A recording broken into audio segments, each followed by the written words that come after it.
నంద్యాల ప్రజలకు నమస్కారం. గౌరవనీయులైన సుధీంద్ర ఆచార్య గారికి నమస్కారములు. ఈరోజు ఉదయం మీరు మాట్లాడిన వీడియో నేను చూశాను. అందులో నేను సరిదిద్దుకోవాల్సిన అంశములు 2 ఉన్నాయి. మొదటిది, మీరు చెప్పిన విషయాలు మీ అనుమతి లేకుండా నేను మీడియా ముందు మాట్లాడటం. రెండోది, స్థలం 30 మంది సభ్యులది అని కాకుండా 30 మంది బ్రాహ్మణులది అనడం. ఈ 2 అంశములు కాకుండా నేను మాట్లాడిన దానిలో ఏమైనా అబద్ధాలు మాట్లాడానామో మీరే చెప్పండి. నా మొదటి ప్రెస్ మీట్ తర్వాత 24వ తేదీ మధ్యాహ్నం 3:20 మీరు నాకు ఫోన్ చేసి 12 నిమిషాల 10 సెకండ్లు మాట్లాడలేదా స్వామి? మాట్లాడిన తర్వాత కుదిరితే సాయంత్రం కలవమని చెప్పలేదా స్వామి? నేను మీకు సాయంత్రం ఫోన్ చేసి, స్వామి ఇప్పుడు రావడం కుదరదు, రేపు వస్తానని చెప్పి 25వ తేదీ సోమవారం మధ్యాహ్నం బైర్మల్ స్ట్రీట్లో ఉన్న మీ గుడి దగ్గర కలిస్తే ఈ స్థల వివాదం గురించి నాతో చెప్పారు కదా స్వామి. మరి ఇప్పుడేమో 420 మారుతి ప్రసాద్ మీకు సాయం చేస్తానని చెప్పాడని గొప్పగా చెప్తున్నారు.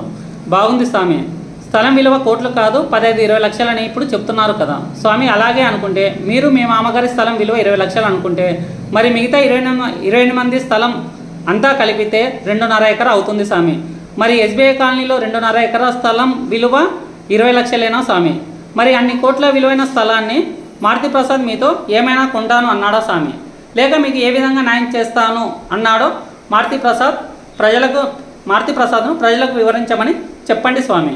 ఇప్పుడు ఈ అంశం కూడా ప్రజలకు ఎందుకు చెప్పాను అంటే, ఈ 420 గాడు నేను గతంలో భూ కబ్జాలు చేశాను, దొంగ రిజిస్టర్లు చేశాను, కానీ ఇప్పుడు కాదు అని మీడియా ముందు ప్రలోభాలు పలికాడు. మరి ఇప్పుడు ఈ ల్యాండ్ విషయంలో వాళ్లకు ఎలా న్యాయం చేస్తాను అన్నాడో ప్రజలకే తెలపాలి. వాడు చెబుతున్న మాటలు అబద్ధాలని చెప్పడానికే నేను ఈ అంశం గురించి మాట్లాడాను, కానీ అందులో ఏ పార్టీని ఏ నాయకులను విమర్శించాలని కాదు స్వామి. నిన్న ప్రెస్ మీట్ తర్వాత కూడా మీకు కాల్ చేసి, స్వామి ఈరోజు మీ అంశం కూడా ఇలా మాట్లాడానని చెప్పగానే మీరు నేను ఏం మాట్లాడానని తెలుసుకున్న తర్వాత, అయ్యో శేఖర్, స్థలం 30 మంది బ్రాహ్మణులది కాదు, నేను మా మామగారే బ్రాహ్మణులం అని చెప్పి ఈ విషయాల గురించి మేము బయటకు వచ్చి ఎలా మాట్లాడతాం శేఖర్, కుదిరితే ముందు ఆ వీడియో డిలీట్ చేయించు అని మీరు నాతో చెప్పగానే, స్వామి మీలాంటి చైతన్యవంతులు కూడా అక్రమాల గురించి మాట్లాడకపోతే చాలామంది అమాయక ప్రజలు ఇలాంటి వాళ్ళ చేతుల్లో మోసపోతూనే ఉంటారు కదా స్వామి అని చెప్పినా, మీరు అవకాశం ఉంటే డిలీట్ చేయించు అని చెప్పగానే మీ అభిప్రాయాన్ని గౌరవిస్తూ నేను మీడియా వారికి ఫోన్ చేసి మీ అంశాన్ని డిలీట్ చేయమని చెప్పి, నేను ఆఫీస్లో మీటింగ్ ఉంటే వెళ్తున్న స్వామి, మీ అంశం తీసేయమని చెప్పాను అని మీకు ఫోన్ చేసి చెప్పాను కదా స్వామి. అందులో ఒకరు మీ అంశాన్ని తొలగించకుండా మొత్తం వీడియో రిలీజ్ చేయడంతో ఈ అంశం బయటకి వచ్చింది. అది స్వామి జరిగిన వాస్తవం. ఈ అంశంలో 420 మారుతి ప్రసాద్ వ్యక్తిత్వం ఇలాంటిదని చెప్పాను, కానీ ఇందులో ఎవరిని ఏ పార్టీ గురించి కానీ విమర్శించాలని కాదు స్వామి. వీడు చేస్తున్న పాపాలలో వెనుక నాయకుల పేర్లు చెప్పి ప్రజలను మోసం చేస్తున్నాడని తెలుపుతున్నాను స్వామి. స్వామి మీ బాధ నేను అర్థం చేసుకోగలను. ఇప్పుడు కూడా ఈ అంశం మీద ఎందుకు మాట్లాడానంటే, ప్రజలకు నిజ నిజాలు తెలియాలి కాబట్టి. ధన్యవాదములు స్వామి. ఇక మరో వీడియోలో 420 మారుతి ప్రసాద్ గారు నాపై చేసిన ఆరోపణలకు ఒక్క లైన్లో సమాధానం చెప్తాను. పూర్తి వివరాలు మాత్రం ప్రజల సమక్షంలో చెబుతానని నిన్న వీడియోలోనే చెప్పాను. ఎందుకంటే అన్ని ఆరోపణల గురించి వివరించాలంటే చాలా సమయం పడుతుంది. ఎలాగో ఈరోజు వీడియోలో నువ్వు చెప్పావు కదా 14వ తేదీ దాకా ఎందుకు, రేపే రమ్మని. నేను నీ సవాల్ని స్వీకరిస్తున్నాను. ఎక్కడికి రావాలో చెప్పు, నేను అక్కడికి వచ్చి నాపై చేసిన విమర్శలకు సమాధానం చెబుతాను. ఈ మాట మీదైనా కరెక్ట్గా నిలబడతావా 420 మారుతి ప్రసాద్ అని నిన్ను నేను ప్రశ్నిస్తున్నాను. ఇక వాడు చేసిన ఆరోపణల విషయానికి వస్తే, వాడిని రాజకీయ ఎదుగుదలను చూసి నేను ఓర్వలేకపోతున్నాను అంటున్నాడు. నేను గత సంవత్సరాలలో అన్ని కార్యక్రమాలు చేసినప్పుడే ఏ రాజకీయ పార్టీ వెంబడి నేను తిరగలేదు. మరి నువ్వు ఏ పార్టీలో తిరిగితే నాకెందుకు, నువ్వు ఏం చేస్తే నాకెందుకు, నువ్వు కౌన్సిలర్ అయితే నాకేమి, నువ్వు చైర్మన్ అయితే నాకేమి, నాకు వచ్చేదేముంది పోయేదేముంది. నేను మొదటి ప్రెస్ మీట్లో చెప్పింది ఏంటి, ఈ మారుతి ప్రసాద్ అనేవాడు ఒక 420 భూ కబ్జాదారుడు అయినందువల్ల వీడికి మా కుటుంబానికి ఎటువంటి సంబంధం లేదు, కాబట్టి వీని గురించి మీరు అప్రమత్తంగా ఉండండి మాత్రమే నేను చెప్పాను. అది కూడా ఎందుకు చెప్పానంటే, చాలామంది వాటిలో ప్రజలు, నేను కూడా ఇదే వాటిలో ఉన్నాను కాబట్టి చాలామంది ప్రజలు మీ వాడే కదా, మేము ఫోన్ చేస్తే ఎత్తాడు, మాకు రిప్లై ఇవ్వడు అని అని నీ గురించి కొన్ని విషయాలు వాళ్ళు నాతో చెప్తుండేవాళ్ళు. ఇలా ప్రతి ఒక్కరికి నేను నీకు నాకు సంబంధం లేదని చెప్పాలంటే నేను అంత ఖాళీగా లేను. కాబట్టి మీడియా ద్వారా ప్రెస్ మీట్ పెట్టి మీకు మాకు ఎటువంటి సంబంధం లేదని చెప్పాను. ఇది జరిగింది. తర్వాత ప్రెస్ మీట్ మీరు పెట్టి మీరు ఏదేదో వ్యక్తిగత విమర్శలు నా మీద చేశారు. సరే, నా వ్యక్తిగత విమర్శలు చేశారు కదా, నేను కూడా పలు వీడియోలలో అదే చెప్పాను. నా మీద చేసిన ప్రతి ఆరోపణలకు మీ దగ్గర రుజువులు ఉంటే తీసుకువచ్చి ప్రజల సమక్షంలోనే తేల్చండి అని చెబుతున్నాను. ఇప్పుడు మీ మీద చేసిన ప్రతి ఆరోపణకు నా దగ్గర అన్ని దానిలకు ఆరోపణలతోనే మాట్లాడుతున్నాను ప్రతి విషయం. కానీ మీరు ఏదో దాన్ని చేసి అట్లా చేసి ఇట్లా చేసి అదే కాదు ఇలా కాదు అంటున్నారు కదా. ఇదంతా ఇప్పుడు నేను ఇక్కడ నుంచి ఒక వీడియో రిలీజ్ చేసి మీరు అక్కడ నుంచి ఒక వీడియో రిలీజ్ చేస్తే ప్రజలు తికమక్క పడుతున్నారని నిన్ననే చెప్పాను నేను. ఒకటేసారి ప్రజల సమక్షంలో తెలుసుకుందామని. మరి ఆ సవాల్ని స్వీకరించి ఒకటేసారి రావచ్చు కదా అక్కడికి. అలాగే ఇంకొక విషయం ఏమంటే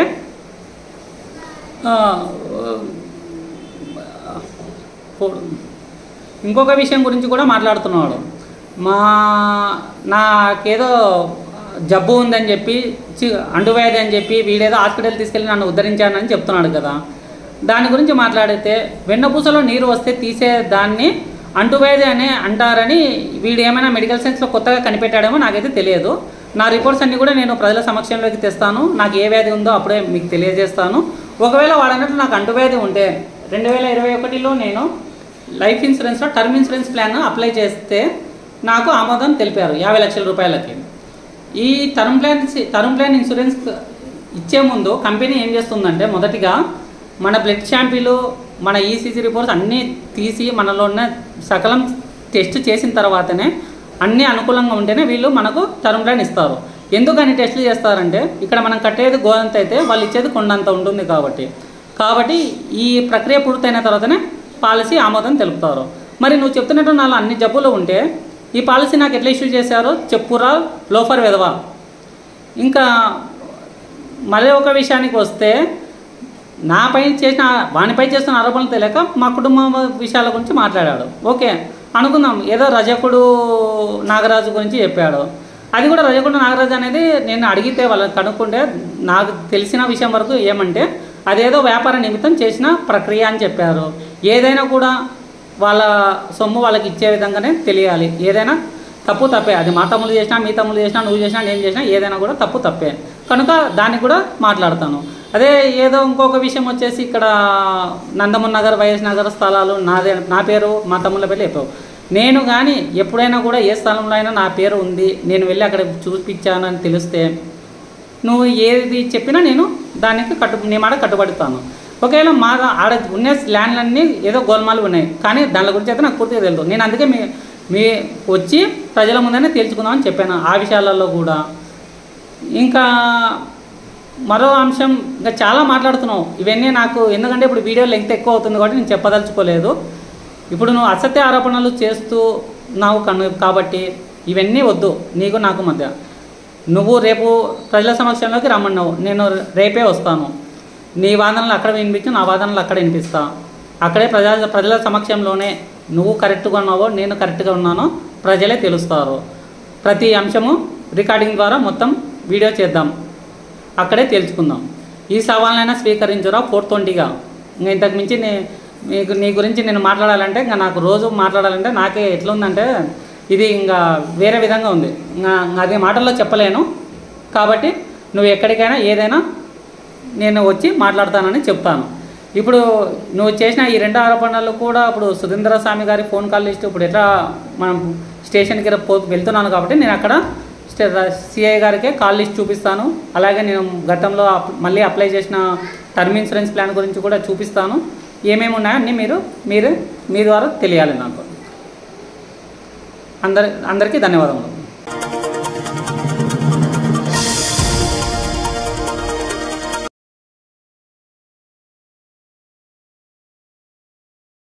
ఇది చాలా అనకార్యం. 93-94లో మా పెద్ద అబ్బాయికి డాక్టర్ గారే ఆపరేషన్ చేశారు. సైన్స్ ఏదో ప్రాబ్లం లేదు, మా డాక్టర్ గారు వెళ్ళారు. ఇప్పుడు నాకు చెప్పారు మా ఇంటి పక్కన డాక్టర్ ఉన్నారు కదా, డాక్టర్ చూపిస్తే బాగుంటుంది చెప్పి. ఇప్పుడు డాక్టర్ అక్కడే ఉన్నారు. అప్పుడు నేను డాక్టర్ గారు మా ఊరు హైదరాబాద్ ఉండే కూడా నేను మంత్రిగా ఉండే కూడా ఇక్కడే ఆపరేషన్ చేయించి 6 నుంచి 20 వరకు మన ఆరోగ్యం ద్వారా మా అనుబంధం కొనసాగుతూ ఉంది. మరి ఈరోజు మంది కూడా డాక్టర్ గారు ఇస్తారు. ఆ రోజు తర్వాత అంటే కూర్చుంటుంటే అప్పుడు గాంధీ చౌక్లో సెంటర్ ఉండి దాదాపు కూర్చొని బతకాన్ని చేసేవారు. మరి ఈరోజు మరి డాక్టర్ గారి సేవలు వారి కుటుంబంతో పాటు వారి సన్నిహితులు ఆప్తులు మిత్రులు అందరూ కూడా కలిసి ఈ కార్యక్రమంలో పాల్గొంచుకొని మరి ప్రజలకు చంద్రబాబు నాయుడు గారు చెప్పాడు PP4 public private people's participation. అంటే డాక్టర్ గారు ఆ సేవ చేస్తున్నారు. 100 మందిని అడాప్షన్ చేసుకుని ఈరోజు ఈ సేవ చేసినట్టే ఇది చాలా ఉచితమైన సేవని. ఇది ఒకటిగా దాదాపుగా 35 సంవత్సరాల నుంచి కొనసాగుతూ ఉంది. వారి తండ్రి తల్లి మాటను జవదాటకుండా ఈ రోజు వరకు కూడా కొనసాగుతున్నటువంటి కుమారుడు మధుసూదనరావు గారు, వారి కుటుంబము, వారి కొడుకు కోడలు, అదేవిధంగా పుత్రుడు.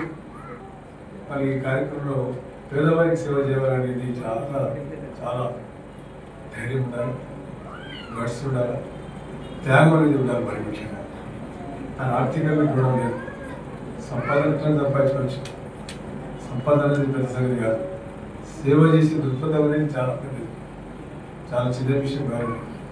మరి దెబ్బన ఎక్కడ నిరాటంకంగా ఎక్కడ కూడా అడ్డంకులు లేకుండా 35 సంవత్సరాల నుంచి ఇది కొనసాగుతుందని శిబిర నిర్వాహకులు డాక్టర్ మధుసూదన్ రావు, డాక్టర్ మణిదీప్లు మాట్లాడుతూ వారం రోజుల్లో 50 లక్షల విలువ చేసే 100కు పైగా చెవి, ముక్కు, గొంతు శస్త్రచికిత్సలను పూర్తి ఉచితంగా చేస్తున్నామని, 5 రోజుల పాటు ఓపీ సేవలు ఉచితంగా అందించి అవసరమైన రక్త వినికిడి పరీక్షలు చేసి మందులు కూడా పంపిణీ చేయడం జరుగుతుందన్నారు. ఈ వారం రోజుల పాటు నిర్వహించే శస్త్రచికిత్సలను తమతో పాటు దేశంలో పేరెన్నికగన్న చెవి, ముక్కు, గొంతు నిపుణులు doctor Sanjay Agarwal, doctor Dubey, doctor Deepak Haldipur, doctor Srinivas Murthy, doctor Vidyasagar, doctor Sripathi Naidu పాల్గొని చేయడం జరుగుతుందని తెలిపారు. సమాజంలో ఉన్న మన మనుషులకు నేను ఏ విధంగా సహాయపడగలను, ఆమె యూస్ఫుల్ టు సొసైటీ, నేను సమాజంలో నా చుట్టుపక్కల ఉన్న వాళ్ళని, ఆ ఆలోచనతోనే మేము ఈ కార్యక్రమాన్ని 35 ఏళ్లుగా చేస్తూ ఉన్నాం. దీనికి ముఖ్యంగా నాకు బలాన్ని ఇచ్చింది నా సతీమణి డాక్టర్ నాగమణి, తర్వాత నా కుటుంబ సభ్యులు. ఎందుకంటే మన కుటుంబంలో మన భార్య, మన పిల్లలు, మన కోడళ్ళు, అల్లుళ్ళు, వీళ్ళందరి సహాయ సహకారాలు లేకపోతే ఇంత స్థాయికి మనం చేయడం కష్టం. రాష్ట్ర ఐఎంఏ మాజీ అధ్యక్షులు డాక్టర్ రవికృష్ణ మాట్లాడుతూ డాక్టర్ మధుసూదన్ రావు అందించిన ఉచిత వైద్య సేవలకు గుర్తింపుగా గత సంవత్సరం భారతీయ వైద్య సంఘం జాతీయ స్థాయి జీవితకాల సాఫల్య పురస్కారం హైదరాబాద్ జాతీయ సదస్సులో అందించి ఘనంగా సత్కరించారన్నారు. డాక్టర్ మధుసూదన్ రావు వైద్య సేవలు వైద్య రంగానికి గర్వకారణమన్నారు. మంత్రి ఫరూక్ చేతుల మీదుగా 5 మందికి వినికిడి యంత్రాలను ఉచితంగా అందజేశారు. ఈ కార్యక్రమంలో doctor Madhumani, doctor Manideep, doctor Madhu Preethi, anaesthesia వైద్య నిపుణురాలు doctor Madhavi, Madhumani nursing home వైద్యులు డాక్టర్ రోహిత్, డాక్టర్ సురేఖ, మధుమణి కుటుంబ సభ్యులు ప్రణీత్, సింధు, చిత్తలూరి శేషపని, చిత్తలూరి రామచంద్రయ్య, చిత్తలూరి రాంప్రసాద్, నంద్యాల ఐఎంఏ కార్యదర్శి డాక్టర్ ఫనీల్, ఉచిత శస్త్రచికిత్స శిబిరంలో ఆపరేషన్ చేయించుకోబోయే ప్రజలు, ఆసుపత్రి సిబ్బంది తదితరులు పాల్గొన్నారు. మధుమణి ఆసుపత్రి తరపున మంత్రి ఫరూక్ను ఘనంగా సత్కరించారు. మంత్రి ఫరూక్ డాక్టర్ రవికృష్ణ, డాక్టర్ మాధవులను సత్కరించి అభినందించారు. సార్ కేవలం ఎప్పుడు కూడా ఈ ఆపరేషన్లు, శస్త్రచికిత్సలు, వైద్య రంగంలో ఎప్పుడు మార్పులు జరుగుతూనే ఉంటాయి. కొత్త పరికరాలు వస్తూ ఉంటాయి, కొత్త కొత్త శస్త్రచికిత్స విధానాలు వస్తూ ఉంటాయి. ఆయన నిత్య విద్యార్థి. ఎప్పుడు కూడా ఎక్కడైతే ఈ కొత్త ఆపరేషన్ జరుగుతున్నాయో అక్కడికి వెళ్ళి నేర్చుకొని దాంట్లో నైపుణ్యం సంపాదించి తిరిగి ఇక్కడ పేషెంట్లకు, నంద్యాల ప్రాంత ప్రజలకి సేవలు అందించేటువంటి లక్ష్యంతో దేశంలో ఎక్కడ సదస్సులు జరిగినా, ఆపరేషన్లు, వర్క్షాపులు జరిగినా అక్కడికి అటెండ్ కావడం మొదట్లో ఉండేది. తర్వాత దేశంలో ఇటువంటి వర్క్షాపులు, సదస్సులు జరిగితే పేరెన్నికైనటువంటి నిష్ణాతులైన, దేశంలో ప్రావీణ్యులైనటువంటి డాక్టర్లను పిలుస్తూ ఉంటారు. ఒకసారి ఒక ఇన్విటేషన్ కార్డులో ఆహ్వానిత సర్జన్స్ ఒక 5 మంది పేర్లు ఉన్నాయి. ఒకరు ఢిల్లీ, ఒకరు బాంబే, ఒకరు చెన్నై, ఒకరు బెంగళూరు, మరొకరు నంద్యాల డాక్టర్ మధుసూదన్ రావు గారు. అంటే ఈ దేశంలోనే పేరెన్నికైనటువంటి చెవి, ముక్కు, గొంతు వైద్యులు డాక్టర్ మధుసూదన్ రావు గారు. అటువంటి వ్యక్తి నంద్యాలలో ఉండడం, నంద్యాల ప్రాంతంలో 30 సంవత్సరాలుగా వైద్య సేవలు అందించడం నంద్యాల వైద్యులకే గర్వకారణంగా భావిస్తున్నాము. నేను రాష్ట్ర ఐఎంఏ అంటే డాక్టర్ల సంఘానికి అధ్యక్షునిగా పనిచేసి రాష్ట్రమంతా తిరిగాను.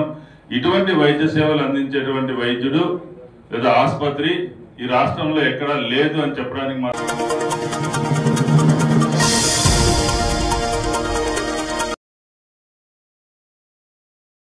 నంద్యాల పట్టణంలో వెలిసినటువంటి శ్రీ ప్రథమానందేశ్వర స్వామి దేవస్థానం కళ్యాణ మండపం నిర్వహణ మరియు టెంట్ హౌస్ సామాన్లు, విద్యుత్ దీపాలంకరణ వాటికి సెప్టెంబర్ 4వ తేదీ బహిరంగ వేలం ద్వారా కౌలుకు ఇవ్వబడుతుందని చెప్పి ప్రకటించడం జరిగింది.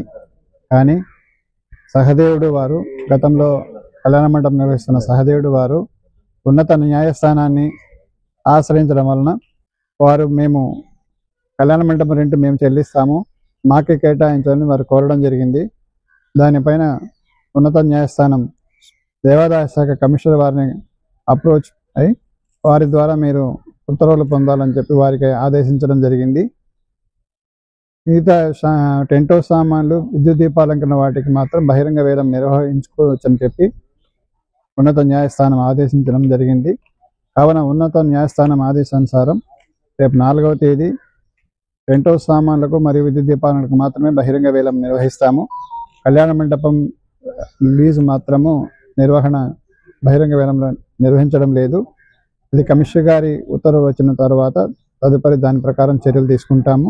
అంతవరకు దేవస్థానం వారు కళ్యాణ మండపం బుక్ చేసుకున్న వారికి దేవస్థానం రసీదు ఇచ్చి 15,000 రూపాయలు రెంట్ తీసుకుని వారికి దేవస్థానం రసీదు ఇచ్చి వారికి ఎలాంటి భక్తులకు వివాహం చేసుకునే వారికి ఎలాంటి అభ్యంతరం కలిగించ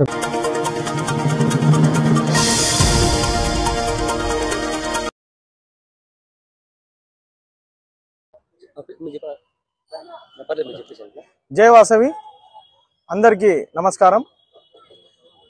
మా రాజకీయ గురువైన టీజీ వెంకటేష్ గారికి, జనసేన అధినేత పవన్ కళ్యాణ్ గారికి, ఇచ్చడికి విచ్చేసిన జనసేన కార్యకర్తలకు, నాయకులకు, ప్రింట్ అండ్ ఎలక్ట్రానిక్ మీడియా వారికి, అలాగే పోలీస్ సిబ్బంది వారికి అందరికి కూడా నా నమస్సుమాంజలి. ఈరోజు మన డిప్యూటీ సీఎం అయిన కొనిదేల పవన్ కళ్యాణ్ గారికి 54వ జన్మదిన సందర్భంగా ఇక్కడ నంద్యాలలో బైక్ ర్యాలీ నిర్వహించడం జరిగింది. అలాగే పెద్ద హాస్పిటల్ నందు బ్రెడ్లు, పండ్లు, జ్యూసు పంపిణీ చేయడం జరిగింది. అలాగే ఇక్కడికి వచ్చి భారీ కేక్ 54 కేజీలు, అంటే ఆయన బర్త్డే ఈ సంవత్సరం 54వ పుట్టినరోజు సందర్భంగా 54 కేజీల కేక్ కట్ చేయడం జరిగింది. అలాగే ఇక్కడ రక్తదాన శిబిరం కూడా రక్తదానం ఇచ్చిన వారికి పేరు పేరున ధన్యవాదాలు తెలుపుతున్నాను. ఇక్కడ భోజన కార్యక్రమం కూడా జరిగింది. మన జనసేన అధినేత పవన్ కళ్యాణ్ గారు ఇంకా ఎన్నో ఉన్నత శిఖరాలు అధిరోహించాలని, అలాగే వారు సీఎం కూడా కావాలని చెప్పి మా అందరి కోరిక. అది ఖచ్చితంగా నెరవేరుతుంది. ఆ భగవంతుడు వారికి అష్టైశ్వర్యాలు, ఆయురారోగ్యాలు, భోగభాగ్యాలు ఇవ్వాలని చెప్పి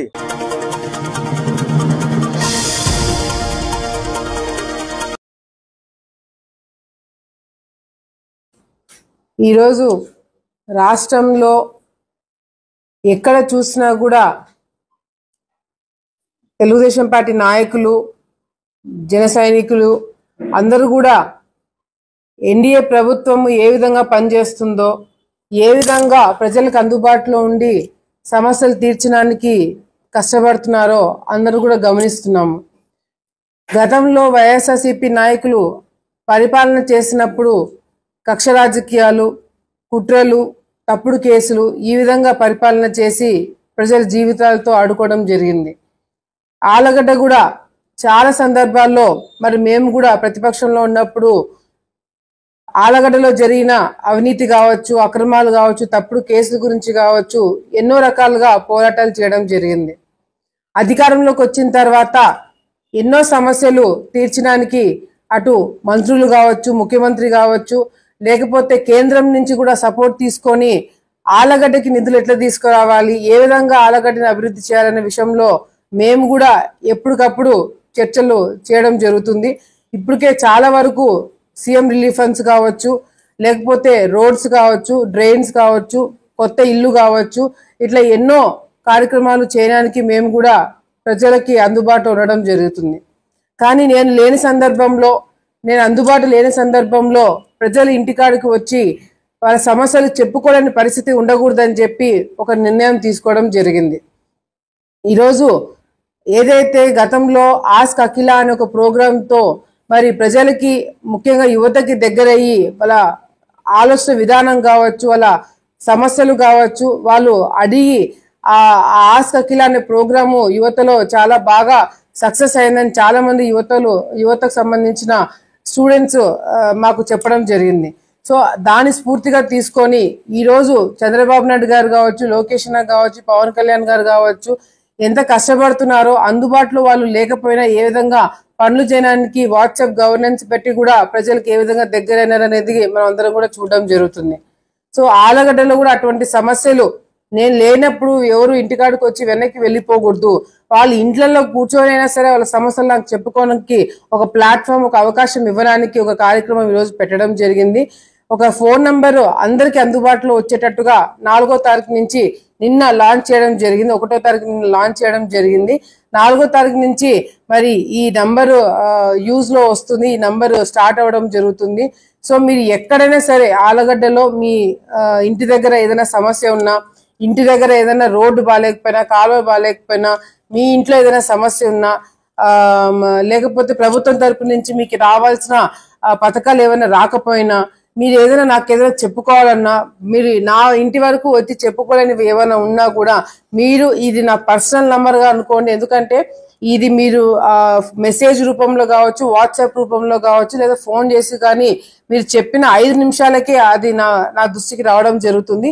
వెంటనే మా టీం అంటే అటు అధికారులు కావచ్చు, లేకపోతే తెలుగుదేశం పార్టీ కార్యకర్తలు కావచ్చు, నా ఆఫీస్ నుంచే కాదు నా దగ్గర నుంచి కూడా మీకు ఒక మెసేజ్ మళ్ళీ రిప్లై వచ్చి ఇది మా దృష్టిలో వచ్చింది, వెంటనే తీర్చే పని అయితే వెంటనే తీర్చడం జరుగుతుంది. మీకు వారం రోజుల పని అవుతుందంటే వారం రోజులు టైం పడుతుందని చెప్పి కూడా మీకు స్పష్టంగా మీ సమస్య ఏంటనేది కూడా మేము తెలుసుకునే దానికి రిప్లై కూడా ఇవ్వడం జరుగుతుంది. అఖిలప్రియ గారి ఇంటికి వెళ్తేనే పనులు అవుతాయి అనేది కాకుండా మీ ఇళ్లలో మీరు కూర్చొని ఆ సమస్య నా దృష్టికి తీసుకురావడానికి ఒక అవకాశంగా మీరు భావించి మీ చుట్టుపక్కల సమస్య కావచ్చు, మీ ఇంట్లో సమస్య కావచ్చు, మీ పర్సనల్ సమస్య కావచ్చు, మీ పిల్లలకు ఉద్యోగాల విషయంలో కావచ్చు, ఏదైనా సరే మీరు నాకు చెప్పుకోవడానికి ఒక మంచి అవకాశంగా ఆలగడ్డ ప్రజలు ఉపయోగించుకోవాలని చెప్పి కూడా సందర్భంగా నేను ప్రతి ఒక్కరిని కూడా తెలియజేసుకుంటున్నాను. అంతేకాకుండా ఇది ఎవరినో తీసుకురావాలా, మామూలుగా అయితే రాజకీయంగా ఎవరిని తీసుకొస్తేనే మా ఇళ్ల కాడికి రాగలుగుతారు, లేకపోతే లోపలికి రాలేని సందర్భంలో ఎవరు మీడియేటర్షిప్ లేకుండా, అంటే మధ్యవర్తి ఎవరు లేకుండా మీకు నాతో డైరెక్ట్ గా మాట్లాడడానికి, డైరెక్ట్ గా మీ సమస్య నాకు చెప్పుకోవాలంటే మధ్యలో ఎటువంటి వ్యక్తులు కూడా ఉండకుండా, అవకాశం లేకుండా ఇది ఒక మంచి అవకాశంగా ఆలగడ్డ ప్రజలు ఉపయోగించుకొని, ఎందుకంటే నేను గతంలో కూడా చూసిన కొన్ని రోజుల క్రితం కూడా చాలా మంది నాకు ట్విట్టర్ లో కానీ లేకపోతే నా వాట్సాప్ లోకి డైరెక్ట్ గా వాళ్ళ ఊర్లో రోడ్డు బాగాలేకపోయినా లేకపోతే వేరే మీడియా ఛానల్స్ ద్వారా అవి నా దృష్టికి తీసుకురావడం జరుగుతుంది. అది వెంటనే మళ్ళీ నేను ఆ రోడ్డు కానీ లేకపోతే అక్కడ ఉన్న సమస్య కానీ వెంటనే తీర్చి మళ్ళీ వాళ్ళకి ఫోటో పెట్టి నేను రిప్లై ఇవ్వడం జరుగుతుంది. సో ఇట్లా ఒక సిస్టమేటిక్ గా చేయడానికి ఒక అవకాశం ఉంటుంది. ఇంతేకాకుండా ఇది మొత్తం కూడా రికార్డ్ అయి ఉంటుంది. అంటే ఎవరెవరు ఎప్పుడెప్పుడు మనకి మెసేజ్ వచ్చింది, ఏం సమస్య చెప్పినారు, ఆ సమస్య తీరిందా లేదా అని చెప్పి మంత్లీ రివ్యూ కూడా తీసుకోవడం జరుగుతుంది. కాబట్టి మీరు చెప్పిన సమస్య ఎక్కడ కూడా దాన్ని నెగ్లెక్ట్ చేయకుండా ప్రతి ఒక్కటి మేము దృష్టిలో పెట్టుకొని ఆ సమస్య తీర్చడానికి టీం అంతా వర్క్ చేస్తుందని చెప్పి కూడా ఈ సందర్భంగా తెలియజేసుకుంటూ, మీరు పెట్టిన ఆ మెసేజ్ కేవలం నేను స్పెషల్ గా ఒక వ్యక్తిని పెట్టి ఆ వ్యక్తికి నాకు తప్ప ఆ సమస్య మరి బయటికి కూడా రాకుండా చాలా కాన్ఫిడెన్షియల్ గా పెడతామని చెప్పి కూడా సందర్భంగా తెలియజేసుకుంటూ, ఈ నంబర్ ని మీరు బాగా గుర్తు పెట్టుకొని మీరు 100కి డయల్ చేస్తే ఏ విధంగా పనులు జరుగుతాయి, లేదా స్పందిస్తుంది గవర్నమెంట్ అని మీకు నమ్మకం కలిగిందో ఈ నంబర్ కూడా అంతే బాగా గుర్తు పెట్టుకోండి. తప్పకుండా వచ్చే రోజుల్లో మీరు ఏ చిన్న సమస్య వచ్చినా స్పందించడానికి మేమందరం కూడా రెడీగా ఉంటామని చెప్పి కూడా ఆలగడ్డ ప్రజలందరూ కూడా తెలియజేసుకుంటున్నాము. కూడా ఈ నంబర్ ని బాగా గుర్తు పెట్టుకోవాలని చెప్పి మరీ కోరుకుంటూ, నంబర్ వచ్చేసి 99339350 999333350. తప్పకుండా ఈ నంబర్కి మీరు ఈ నంబర్కి ఫోన్ చేసి సమస్య చెప్పిన వెంటనే తీర్చడానికి మేమందరం కూడా సిద్ధంగా ఉన్నామని చెప్పి కూడా ఆలగడ్డ ప్రజలకి తెలియజేసుకుంటున్నాం.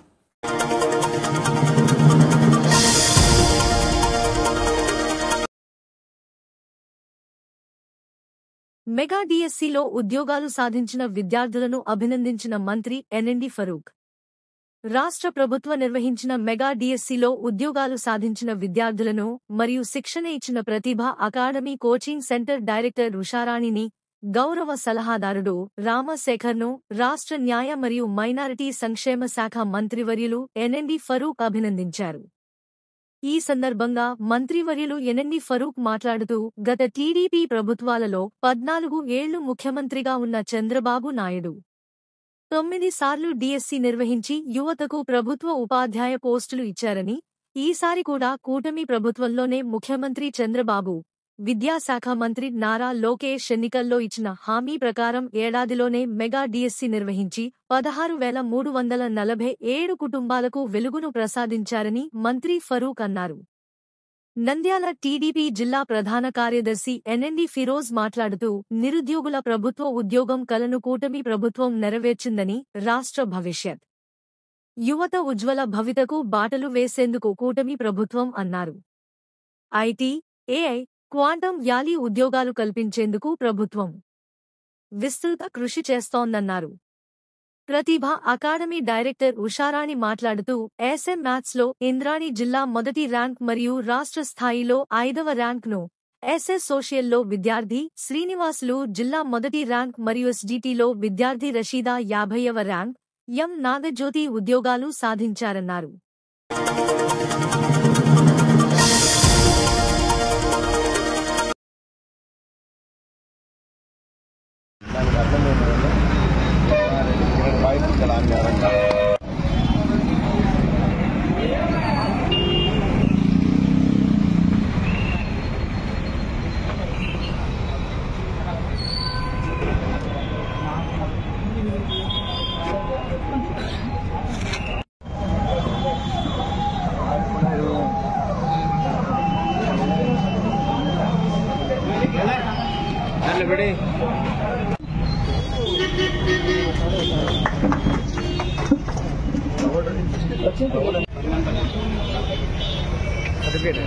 లాంగ్ రైటింగ్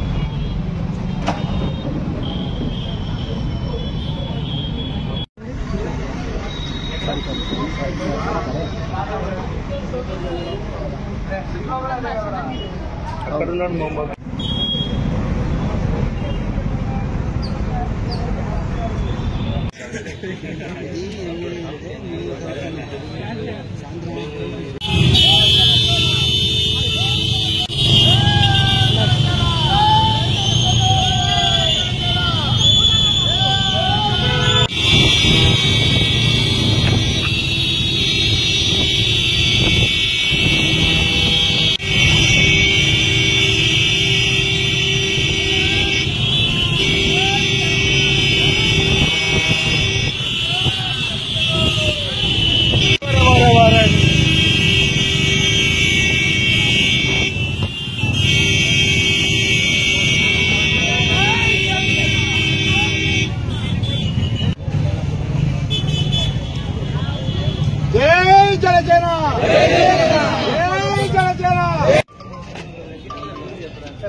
జై జనసేన, జై జనసేన.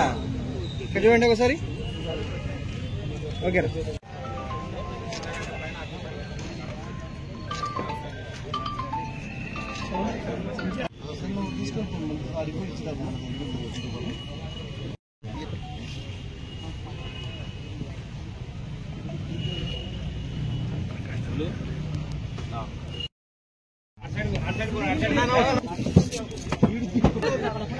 ఒకసారి ఇక్కడ చూడండి.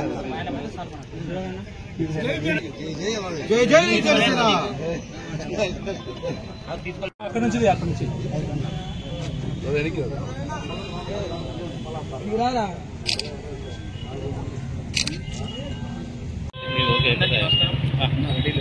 మాజీ నాయకుడు జనసేన పార్టీ అధ్యక్షులు శ్రీ కొన్నిదెల పవన్ కళ్యాణ్ గారి జన్మదిన వేడుకలలో భాగంగా ఈరోజు నంద్యాల జనసేన పార్టీ ఆధ్వర్యంలో రక్తదాన శిబిరాన్ని ఏర్పాటు చేయడం జరిగింది. ఎంతోమంది యువత ఉత్సాహంగా ఈ రక్తదాన శిబిరంలో పాల్గొనడం జరిగింది. ఈ రక్తదానాన్ని తలసేమియా కిడ్స్కి మరియు గర్భిణీ స్త్రీలకు ఉచితంగా పంపిణీ చేయడం జరుగుతుంది. అన్నయ్య జన్మదినాన్ని పురస్కరించుకొని ఇలాంటి మంచి పనులు చేయడం మాకు చాలా ఆనందంగా ఉంది. మా ఆయుష్ కూడా అన్నయ్యకు ఉంది. ఇంకా 100 ఏళ్ళు అన్నయ్య భారతదేశానికి మన ఆంధ్ర రాష్ట్రానికి 10 పేద ప్రజలకు సర్వీస్ చేయాలని చెప్పేసి మేము మనస్ఫూర్తిగా కోరుకుంటూ once again wish you many more happy returns of the day Pongal అన్నయ్య. Thank you. ఈరోజు మా పవన్ స్టార్ పవన్ కళ్యాణ్ గారు అదే మన రాష్ట్ర డిప్యూటీ సీఎం ఈరోజు వాళ్ళ 54th బర్త్డే. ఎందుకంటే ఎవ్రీ ఇయర్ నంద్యాలలో చాలా గ్రాండ్గా సెలబ్రేట్ చేసుకుంటారు. ఇది ఒక పండగలాగా సెలబ్రేట్ చేసుకుంటారు పవన్ కళ్యాణ్ ఫ్యాన్స్. కానీ ఈసారి మనం అంతా కలిసి లాస్ట్ టైం కూడా మేము చాలా గ్రాండ్గా సెలబ్రేట్ చేసుకున్నాం.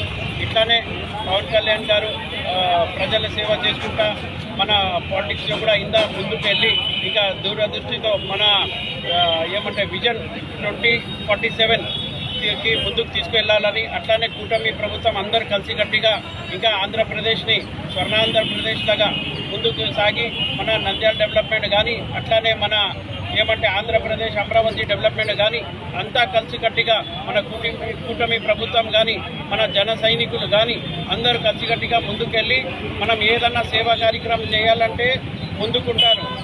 నేను నంద్యాలలో కూడా చూస్తాను, చందు ఇంకా వాళ్ళ బ్రదర్ సుందర్ ఇద్దరు కలిసికట్టిగా ఏదన్నా ప్రోగ్రామ్ ఉంటే ఒకటి బ్లడ్ డొనేషన్ కూడా కాదు, ఏదన్నా పేదలకు ఏదన్నా సహాయం ఉంటే కూడా వాళ్ళు ముందుకు వస్తారు. ఇట్లాంటి ముందుకు రావాలని కోరుకుంటూ మీకు ఏదన్నా తోడుగా నేను కూడా ఉంటానని కోరుకుంటూ సెలవు తీసుకుంటాను. జై హింద్.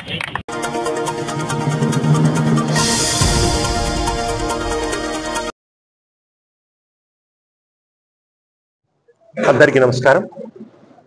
ఈరోజు మహానేత వైఎస్ రాజశేఖర రెడ్డి గారి వర్ధంతి. ఎప్పుడు వైఎస్ రాజశేఖర రెడ్డి గారి గురించి ఆలోచన చేసినా నంద్యాల జిల్లా వాసులకు మనసులో బాధ. ఎందుకంటే ఆయన మరణము మా ఏరియాలో జరగడం అనేది చెప్పేసి పవరాలగుట్ట దగ్గర జరగడం అనేది ఇక్కడ ఉండే ప్రతి వాసికి బాధతో కూడిన విషయం. హెలికాప్టర్ యాక్సిడెంట్ లో ఆయన చనిపోవడం. వైఎస్ రాజశేఖర రెడ్డి గారి గురించి ఎంత చెప్పినా తక్కువే. ఇప్పుడే మేడం గారు చెప్పారు, ఎన్ని సంవత్సరాలు బతికామని కాదు, ఎలా బతికామని చెప్పేసి ఉండడమే ఒక నిదర్శనం. హంసలా బతకాలి అని చెప్పేసి తెలుగులో సామెత కూడా. వైఎస్ రాజశేఖర రెడ్డి గారు పేదల గుండెల్లో చిరస్థాయిగా ఉన్నటువంటిది, శాశ్వతంగా ఉన్నటువంటి వ్యక్తి. ఆయన చేసిన పథకాలు ఏ ఒక్క ముఖ్యమంత్రి కూడా తీసేయడానికి ధైర్యం చేయలేనటువంటి మంచి పథకాలు మనకి ఇవ్వడం జరిగింది. ఆరోగ్యశ్రీ, పిల్లలకు ఫీజు రియంబర్స్మెంట్, 108, 104, జలయజ్ఞము, ఈ రకంగా చెప్పుకుంటా పోతే ఎన్నో పథకాలు శాశ్వతంగా ప్రజల గుండెల్లో ప్రజలకు ఏది అవసరమో అది చేసిన మహానేత దివంగత నేత వైఎస్ రాజశేఖర రెడ్డి. అటువంటి వ్యక్తి 2 అడుగులు వేస్తే నేను 4 అడుగులు వేస్తానని చెప్పేసి మా నేత జగన్మోహన్ రెడ్డి గారు అంతకు మించిగా మంచి పనులు చేసిన వ్యక్తి మా నేత జగన్మోహన్ రెడ్డి. ఎప్పుడైనా సరే ప్రజలకు మంచి చేయాలి, ప్రజల కోసం జవాబుదారీతరంగా ఉండాలి అని చెప్పి దానికోసం అడుగులు వేసిన వ్యక్తి. ఈ రోజు వరకు ఆంధ్ర రాష్ట్ర చరిత్రలో మేనిఫెస్టోను, ఖురాన్, బైబిల్, భగవద్గీత లెక్క 98.5% పర్ఫెక్ట్ గా అమలు చేసిన ఏకైక ముఖ్యమంత్రి మా నేత వైఎస్ జగన్మోహన్ రెడ్డి. ఎప్పుడైనా సరే ఇంకొక విషయం గుర్తుంచుకోవాల్సింది, నేను మంచి చేశాను కాబట్టి నాకు ఓటు వేయండి అని చెప్పి ధైర్యంగా అడగలిగిన వ్యక్తి వైఎస్ జగన్మోహన్ రెడ్డి. ఈరోజు ప్రభుత్వాల గురించి మనం ఆలోచన చేస్తే ఎక్కిన రోజు నుంచి అబద్ధాలు, మోసాలు, కేవలం కల్లుబుల్లి మాటలు, దాచుకో దోచుకో, వేరే కాన్సెప్టే లేదు. చెప్పింది ఒకటి, చేస్తా ఉండేది ఒకటి. ప్రజలు నమ్మి వైఎస్ జగన్మోహన్ రెడ్డి కంటే ఎక్కువ స్కీమ్స్ ఇచ్చారు, మేము ఇంకా ఎక్కువ బాగుపడతామని చెప్పేసి మోసపోయి చంద్రబాబు నాయుడు గారికి గెలిపిస్తే అతను తన పాత నైజాన్ని మళ్ళీ బయటికి తీసి దాచుకోవడం దోచుకోవడం తప్ప వేరే ఒక్క మంచి చేసిన దాఖలాలు కూడా ఈ రోజు వరకు లేవు. ఉచిత ఇసుక అన్నారు, ఎన్ని చెప్పాలనుకుంటే అన్ని మోసాలు తప్ప వేరే ఏం లేదు. మరొక్కసారి వైఎస్ రాజశేఖర రెడ్డి వర్ధంతిని తలుచుకుంటూ ఇటువంటి మహానాయకులను ఎప్పుడు మనం మననం చేసుకొని ఆయన చూపెట్టిన మార్గంలోనే మనందరం నడిచి మన భవిష్యత్తును కాపాడుకోవాలా, మన భవిష్యత్తును తీర్చిదిద్దుకోవాలని చెప్పేసి కోరుకుంటూ సెలవు తీసుకుంటా ఉన్నాను.